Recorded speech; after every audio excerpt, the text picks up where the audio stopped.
Hello and welcome back to another episode of the Weaver's Cottage video podcast. I'm very excited to be back here with you. Today I have a number of things to share. We're going to be taking a look at a question that I oftentimes get about storing samples. As you know by now, if you've watched all the episodes, I think I've talked about sampling in every single episode so far, and how much we learn from sampling and what a valuable practice it is.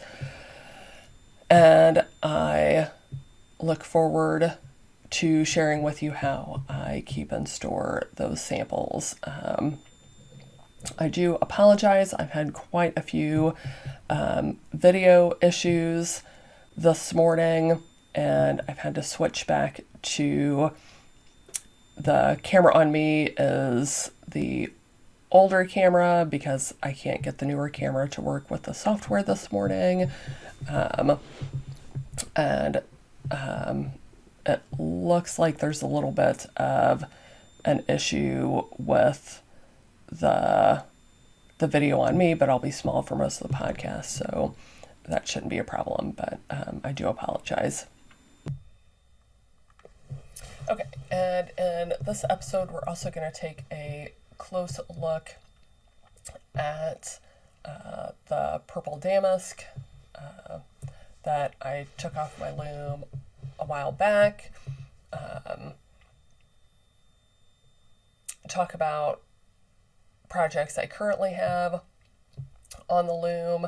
I have a sample from several years ago that I would like to share with you today, and we will close out with a few Weavelution.com highlights. So let's get into the show.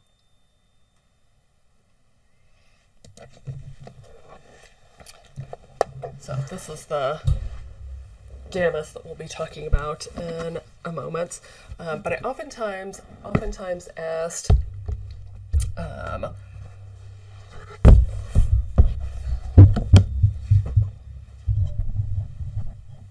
so one of the questions that I'm frequently asked is when I'm talking to people about the practice of sampling and exploring different weaves and playing with weaving. When I'm talking to weavers about sampling and the practice of sampling, one of the questions that oftentimes comes up is, what do you do with all those samples? How do you keep them organized? How do you keep them neat? How do you keep everything together? So, as you probably know, I keep most of my records on Weavelution.com. It does the shrinkage calculations for me, is easily accessible at all times. But obviously I can't keep my physical samples on there, which is fine with me because those are the physical samples are the things that I need to be able to touch and see in real light and handle. And so I like to keep things fairly simple. And so what I do with my samples is I mount them on cardstock. I just get like a ream of cardstock, and I always have at least one ream around. And there are two things that I do depending on the situation. For samples that I want to be able to show students and have like all the information right there, before I put the sample on, I will print a copy of the draft on one side, and then I will put all my calculations on the other side. and ideally keep a sample of the yarns that I used.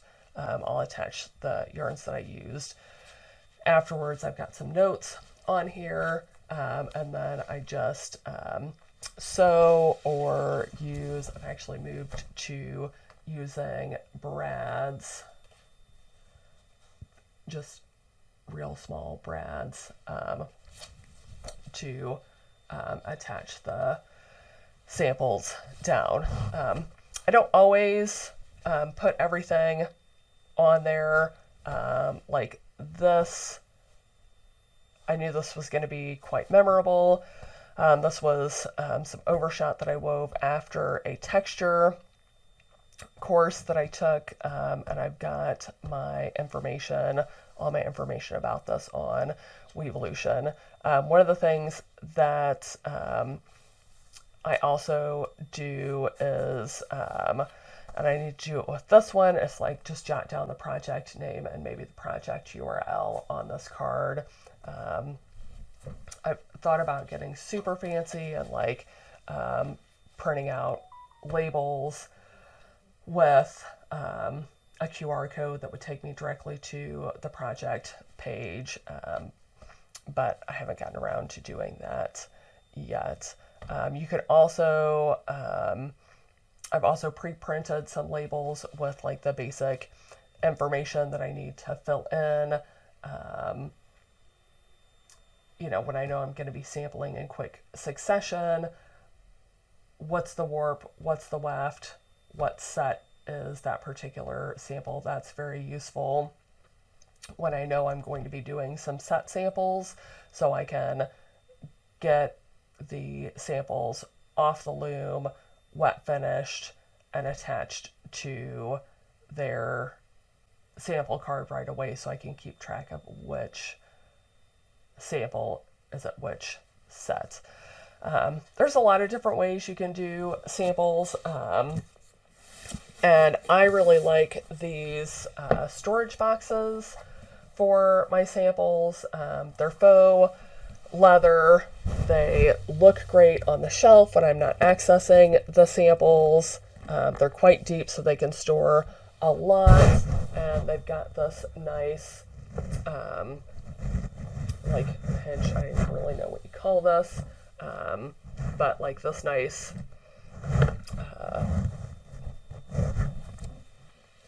they have this nice you know, kind of holder mechanism in there, so I can just put everything in. It holds it down. I can just close it up. It opens quite easily, and I can store, I keep a separate one for warp faced, weft faced, and this is my balanced weave box. So that's how I like to store my samples. So while we're on the topic of samples, I have a sample highlight for you. This is a sample that I wove when we first started the Mastering Weave Structures study group on Weaveolution. This is my chapter 1 sample. So if you're not familiar with Mastering Weave Structures, it is exactly what it says on the tin. It is a book that takes you through all the different weave structures. Well, can I say all? I think in terms of weave structures, yes, it goes through all the weave structures, gives you really in-depth information about the many different weave structures, and helps you really learn about them. And we have a study group that goes along with that book. If you decide to work through that book, please do join the study group and let us know what you're at. Share your projects there. There's discussion there that you can jump in on at any time. I'd love to revisit those discussions. And so this was one of my samples for chapter 1, which is plain weave. The reason why I wanted to highlight this particular sample is that this sample started purely as a color GAMP. So when I put the warp on the loom, I had 2-inch stripes of each color: red, orange, yellow, green, blue, and purple. And they were just all big, solid stripes of each color. And I did some samples with that, and I loved doing, I love weaving GAMPs. I love playing with different colors and different wefts. But when I got to the end of my play there, I still had quite a bit of warp left, and I thought, I'd like to do something different with this. So I actually sat down because I had equal, I knew exactly how many threads I had per color, and I sat down and I played with a lot of different numbers. And basically you can see what I did was I created some thicker stripes and some thinner stripes. I knew I really didn't want to emphasize the orange, so the orange always appears in thinner stripes, and you can see there are a lot more orange stripes, right? They appear more often, but thinner. And you can see that I wanted to emphasize the red, the blue, and the purple. So those are the colors, and the green, those are the colors that appear in the larger stripes, and therefore you have fewer thinner stripes. So I did a lot of playing around on graph paper, seeing how many stripes I would get out of each. So I calculated how many warp ends that I wanted in a large stripe versus a small stripe, and then I calculated how many stripes I would get out of each color doing large stripes versus small stripes, and then I played around with how to get all those stripes in one warp. So that was really fun. It was fun to transform that. I did not take the warp entirely off the loom. I rethreaded with the warp still on the back beam. And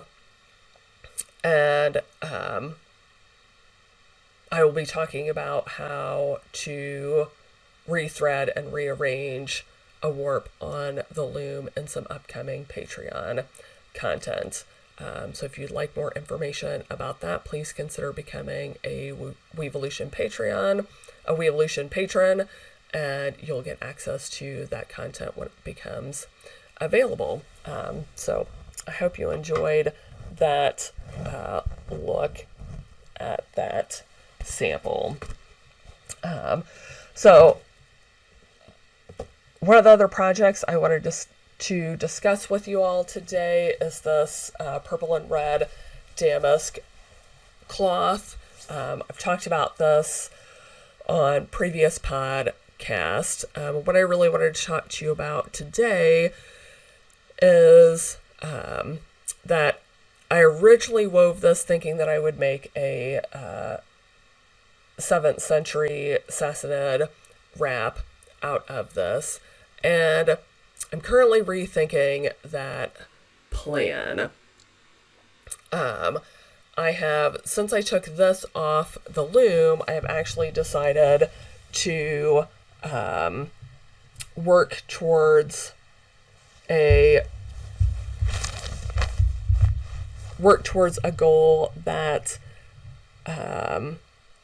I didn't ever see as being achievable, which is to have a 7th century Persian set of clothing that was completely made out of cloth that I wove myself. This was something that I had, it was something that, back in the late 90s, before I really even started weaving my own cloth, I thought would be really cool, but at that time didn't seem achievable at all. Obviously, over the years, I have, kind of built up, without this goal in mind, small things like the belt that I wear, a hood. When I put this warp on the loom, I did a small piece in the black for a cowl, and now I have enough of this cloth for either a dress or a robe. And, I originally did it as a wrap, but I'm working with a group of people to produce some hand-spun, hand-woven cloth and wool, which, in looking at my research, the wrap style, I think, was much more likely made of wool, and is seen on Sassanid women of lower classes, sufficiently lower enough that they would not really reasonably have access to damask cloth. So I just don't think the cloth itself fits that garment. And obviously, if I'm already planning to weave a wrap in wool, then I don't need one made out of damask as well. And so it occurred to me that if I make this into a dress or a robe, and then weave some plain weave cotton for an underdress, then I would just need to weave some fabric for the other item, because I already have, and I do already have the blue robe made out of the blue wool that I wove myself. So I think over the summer, I'm going to map out and make sure that I have enough cloth here to make this into a dress. I have the cotton for the underdress on the loom already, and I'm weaving that. I've actually woven almost a meter of that. And so that would give me the minimum number of layers all made out of cloth that I wove myself. So I've kind of inadvertently, without even thinking about it, almost achieved a big goal that at one time seemed completely unattainable, and I'm really excited about that. I may well weave enough other damask or possibly even samite cloth, so I could have a damask robe as well. So I'm really, really excited about that. I'm really proud of this cloth. This is an achievement that really means a lot to me. Again, just weaving this cloth, this amount of damask cloth, is something that at one point seemed completely unattainable to me, and I'm really happy that I've gone ahead and done that. So again, in the weaving of this cloth, I did a variety of different samples, which I can't remember if I shared with you or not, so I'll briefly share the sampling with you. This was the first time I had worked with this particular warp. So I wasn't exactly sure what to use for the weft. I had I think at one point Halcyon Yarn, who is one of our generous sponsors, and has probably been our longest standing sponsor. I love Halcyon Yarn, not just because they sponsor Weaveolution, but because they have amazing products and amazing customer service. I had been a customer of theirs long before I owned Weaveolution, but now I work with them in several different capacities, and they're just wonderful people. Halcyon Yarn started as a small business and has now grown into a family business. They're on it is passed to the second generation of the Blake family, and they're just really great people. So yeah, at one point they had a sale on their gemstone silk yarns, and so I bought mini cones of, I think, possibly all the colors that they offered at that time. So when I went to sample for this project, I had a variety of different silk yarns to choose from in the weft for wefts without having to spend a ton of money to get those options. So I was able to pull out like every color that I thought might work with this particular project and test them all out. You can see that as I was going, I was also testing drafts out and working through, particularly getting this pearl rondelle worked out. You can see here this is more like a curved wave than an actual circle, and my pearl rondelle gets a little bit more refined along the way until I finally got it worked out in the end. And so this is like a light pink yarn that I just kind of like tried on a lark to see if the purple would make it read a bit more purple. If it were still 1983, this would be an amazing weft choice. And I'm sure some people still quite like this look, which is great. Everyone has their own aesthetic, but it's not really for me. This is the black that I tried, which is one of the reasons why I tried that is that one of the damask cloths that I've studied at the Clothworkers Center in London is the analysis states that it is a purple warp with a black weft. So I tried that out. That's what I ended up using for the cowl. I tried the red because they're analogous colors, and I know oftentimes you can get purple and red. You have to be a little careful. Not every purple and every red goes together, but you can actually see there are two different reds here, slightly different reds, and this is the one that I went with that I just thought read really well. There's another dark purple here, which I think the camera kind of highlights why I didn't choose that. It's a lovely monochromatic design, but it was a little too subtle for what I was going for. And then another light purple, like a lavender weft, which I was hoping would work really well. Like that was the color I really thought I was going to use. But it wasn't quite, it was a little too much contrast, and the light purple lightens up the dark purple warp a little too much for me. And then here's more of a grape, and then I tested the black again and yet another purple.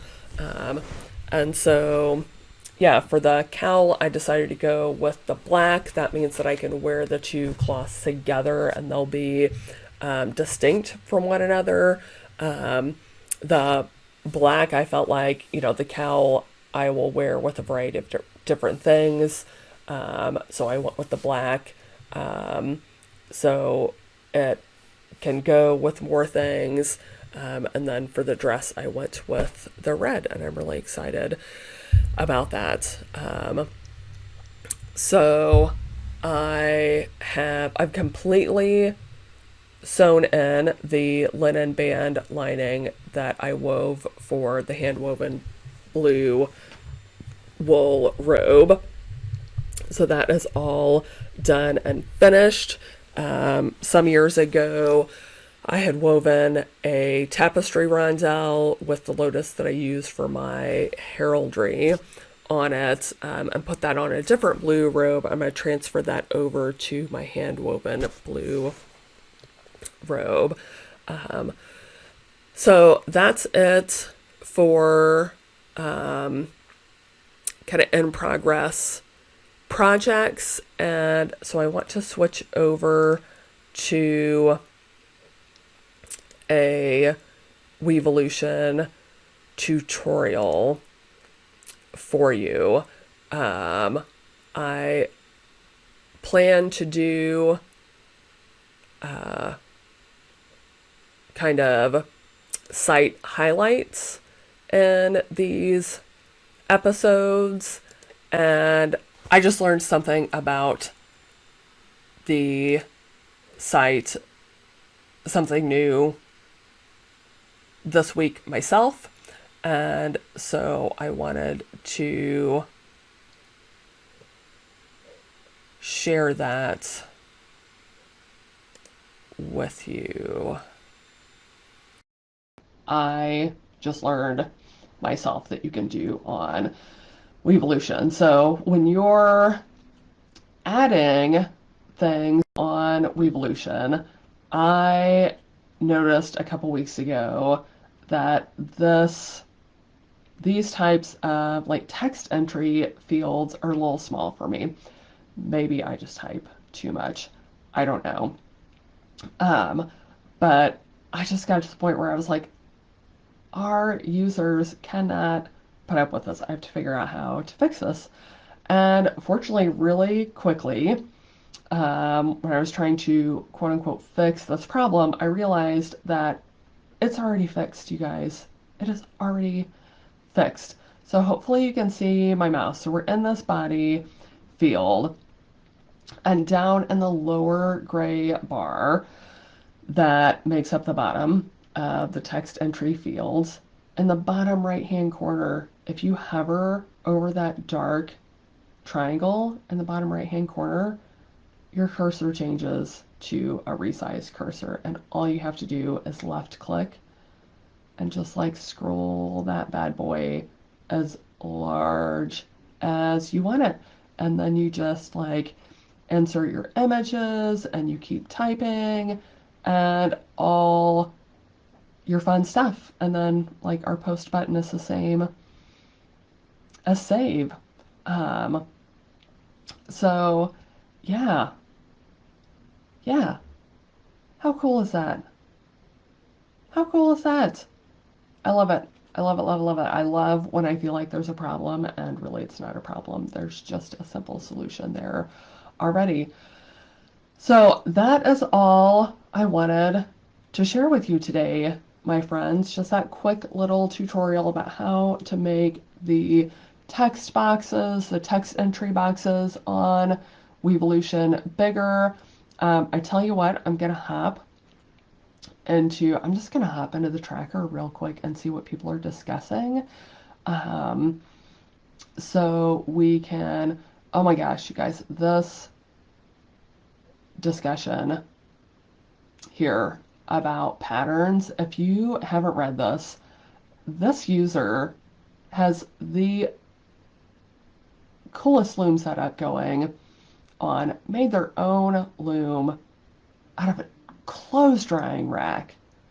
Like, how ingenious is that? I love it. We are having a great discussion about all kinds of weaving things, so come here, check this out. I need to catch up on it. Like, if you come to this discussion or any project or whatever, comments field are the same. If you need that comments entry box to be bigger, come down here to this bottom right hand corner, hover over that dark triangle, hold your left mouse button, hold and drag to your heart's content until that comment button is the size that you need to see everything you're typing. So that really is it, my friends. I hope you loved this tutorial. I love that this is so simple, and I wish you all the happiest of weaving and wonderful days. That is really it for today. I hope you've all enjoyed this episode. I look forward to editing this and getting it up on the site for you soon. And in the meantime, as always, happy weaving. Have a great day, everyone.